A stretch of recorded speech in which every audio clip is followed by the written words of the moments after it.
custas finais, porque eu não achei em lugar nenhum quanto que é. Eu não sei se é 1,5% igual às custas iniciais. É igual. Sabe? Porque o juiz, ele é igual, é 1,5%. É igual, 1,5%. Então, a maioria tem juiz que não condena, né? E alguns caxias, né? Ou mal intencionados, ou se respaldando nas normas da ouvidoria, eles cobram mesmo as custas finais. Porque ele faz, condeno, deixa eu ver, nas custas, deixa eu ler aqui, tratar aqui, achei. Condena a parte autora em custas e despesas processuais. Mas só fala isso. Não fala nem custas finais. E a gente já pagou todas as custas e despesas até agora. E doutor, vamos ser sinceros, o judiciário, além de julgar mal, fazer as coisas erradas, a má vontade, ele coloca o cliente contra o advogado contra o cliente. Ele consegue, às vezes, estragar a relação. Se a relação não for de muita confiança e respeito, cabeça boa, coloca, porque pega um cliente errado, ele vai falar, não, o advogado está me cobrando custas de novo, será que ele está fazendo isso para me tomar dinheiro? É tão mal fundamentado e mal feita a coisa que é difícil até você provar o que está sendo cobrado no processo, né?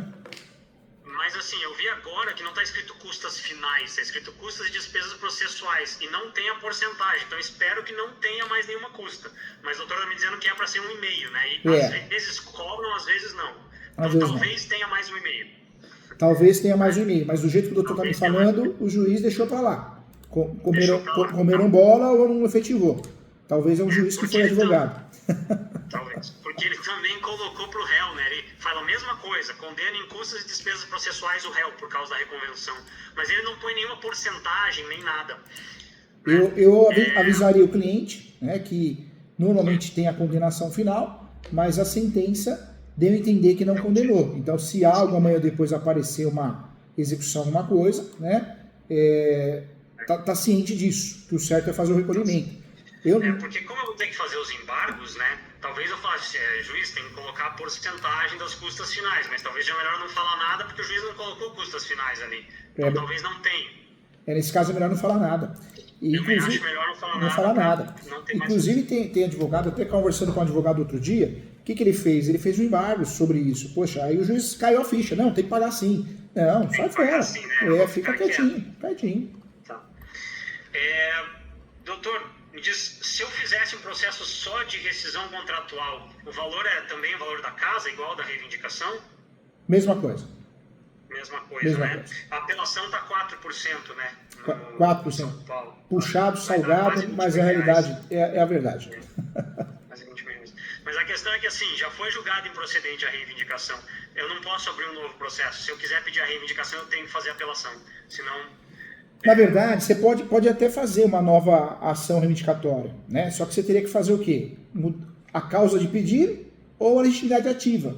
Teria que ter mais alguém no polo. Um exemplo, né? Você teria que mudar esse polo aí. O polo ativo ou o polo passivo. Se eu fosse fazer uma nova causa, uma nova ação, eu ia colocar os irmãos. Eu ia esperar conseguir a curatela ou pedir a provisória da irmã que falta e entrar com os 4. Até porque daí eu consigo, acredito, que uma justiça parcial, gratuita, que me ajuda bastante, né? Pô, aí é uma estratégia boa e inteligente. Legal. Aí vale a pena sim.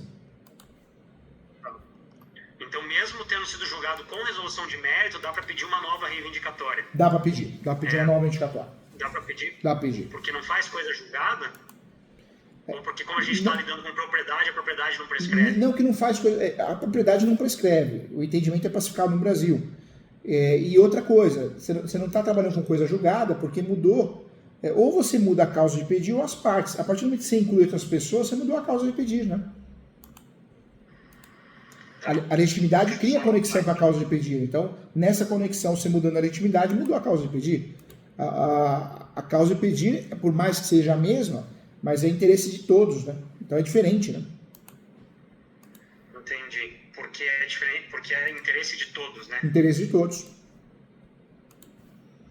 Tem ações que não fazem coisa julgada. O uso capião é uma delas, né? Você pega o uso capião, você perde o uso capião, você propõe outra ação no outro dia, após o transjulgado, né?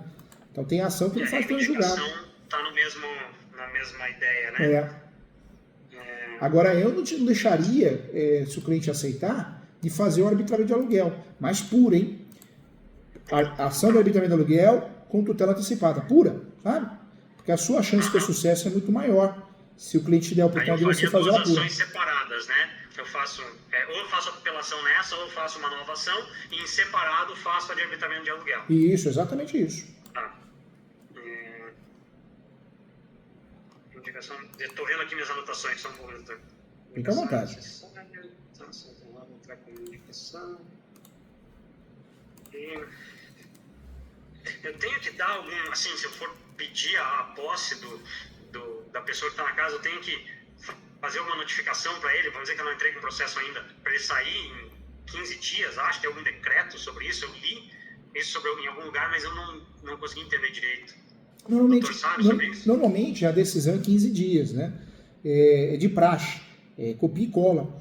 Existem entendimentos aí de juízes que falam de 30 dias com base no princípio da dignidade da pessoa humana, mas pede sempre 15, viu?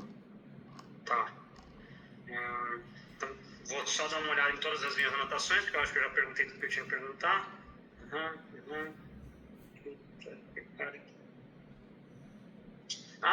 Considerando a incapacidade dos donos, né, dos proprietários, isso impede em algum momento o uso capião? Eles são 3 dos proprietários, são 4 proprietários, 3 deles são maiores incapazes, então eles são relativamente incapazes. Eu sei que para menor de 16 anos, o absolutamente incapaz não pode pedir uso capião, mas para relativamente capaz, eu acredito que possa. O que o doutor me disse? Na verdade, relativamente pode, e também, quando existe a emancipação, também tem uma decisão recente do STJ, então pode sim.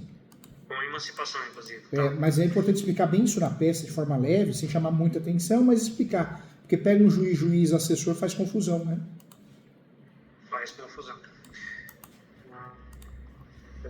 E algumas pessoas, né, alguns colegas, eles usam estratégia de tirar essa pessoa que tem algum problema de capacidade e deixa só alguém que não tenha, justamente para não correr esse risco de um julgado errado equivocado. Eu não podia fazer isso, eu fiz isso, né, na verdade. Daí o juiz julgou improcedente com preliminar de mérito, porque não tinha os incapazes. E nem tinha como ter os incapazes, é impossível, né? Porque eu não posso pôr um incapaz em representação. Mas, ao mesmo tempo que eu entrei com a reivindicatória, eu entrei também com as curatelas. Então, estamos resolvendo esse problema aí, né? Eu acho que consigo resolver no futuro.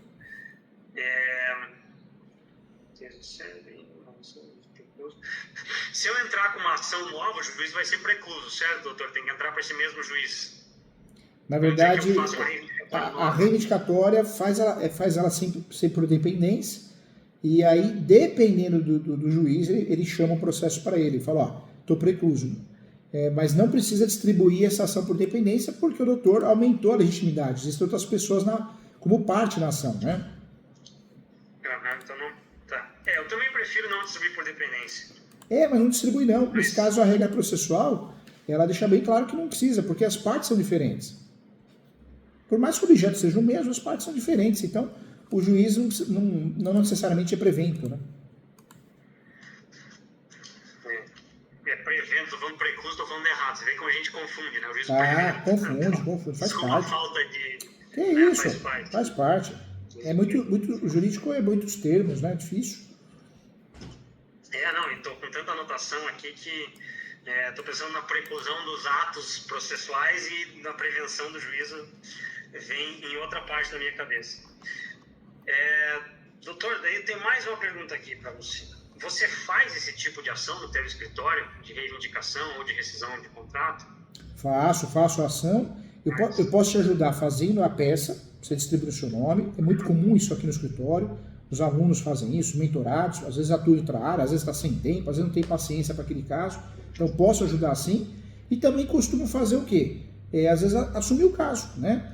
Ou, né, também, uma outra alternativa é você fazer a peça, marca a mentoria comigo, eu corrijo a peça, mas te treino, te instruo, para você ficar craque no assunto e conseguir distribuir com mais segurança, com mais tranquilidade, dividindo responsabilidade, né?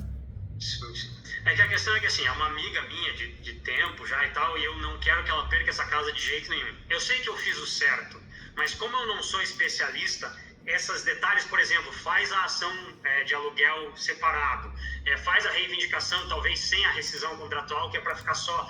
Não, essas coisas que da tua prática você tem, doutor, que eu não tenho, que pode ajudar talvez muito a conseguir. E ajuda, viu, doutor? Que ela consiga essa casa. Ajuda. É engraçado que você distribui uma ação reivindicatória com tutela antecipada e arbitramento de aluguel. O juiz nega. Ele fala, não, eu vou dar o contraditório, como que eu vou fazer a parte pagar aluguel em tutela antecipada, em liminar? Aí você distribui a mesma ação de arbitramento de aluguel com tutela antecipada sobre o aluguel. O juiz dá, ele fala, é cara crachá, o objeto é fogo, mas o judiciário é a mesma coisa, só que são estratégias diferentes, né? É difícil, né? Lidar com o judiciário é difícil, é um jogo de cintura danado, né? É verdade. Quanto mais eu advogo, mais eu percebo isso. Aí, doutor, poderia me passar quando seria se eu fosse passar a ação para o doutor, para você fazer no teu escritório, né?